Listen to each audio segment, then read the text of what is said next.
যারা যুগপৎ আন্দোলন থেকে একটি ফ্যাসিস্ট এক নায়ক এবং আমাদের প্রধানমন্ত্রী তার হাত ধরেই বাংলাদেশ নতুন ভাবে বাংলাদেশ পুনর্গঠিত হবে সেই প্রত্যাশা আমরা করি। একটি চিঠির কথা বলা হয়েছে, আমি একটু ব্যবসায়ী যারা আছেন তাদের মাধ্যমে বন্দরকে যেন আমরা পরিচালনা করতে পারি সেই প্রত্যাশা ব্যক্ত করি আমি আমার সংক্ষিপ্ত বক্তব্য শেষ করছি এবং আজকে সকলকে সাংবাদিক ভাই বোনেরা যারা আজকে এসছেন এই অনুষ্ঠানটি কভার করার জন্য সকলকে ধন্যবাদ জানিয়ে আমার বক্তব্য শেষ করছি। খোদা হাফেজ। বাংলাদেশ জিন্দাবাদ। ধন্যবাদ মাননীয় সভাপতিকে তার মূল্যবান বক্তব্যের জন্য।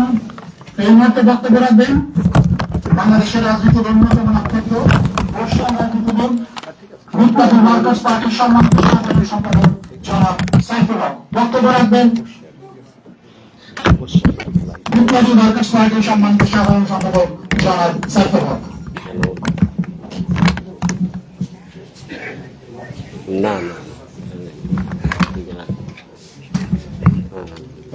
বন্ধুগণ, আপনাদের সবাইকে শুভেচ্ছা, সালাম এবং ধন্যবাদ দেই।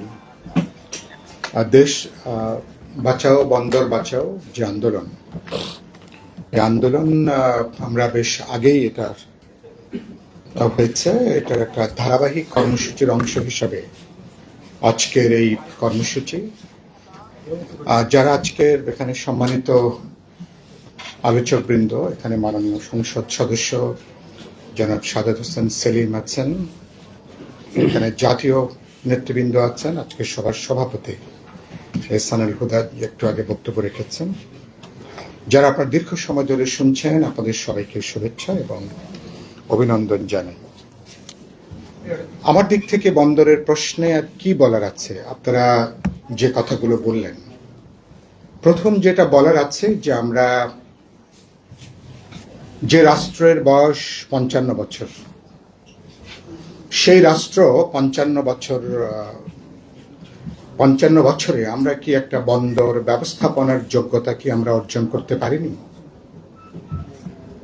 আমরা এত জায়গায় নিজেরা বাহাদুরি ফলাই, কর্তৃত্ব ফলাই, এত জায়গায় আমরা দম্ভ করি, অহমিকা করি, আর একটা বন্দর, একটা কন্টেইনার পোর্ট টার্মিনাল, সেটা যদি আমরা উন্নত ব্যবস্থাপনা দেশের স্বার্থে, জনগণের স্বার্থে, ভবিষ্যতের জন্য যদি আমরা করতে না পারি, তাহলে তো এটা ক্ষমার অযোগ্য একটা অপরাধ।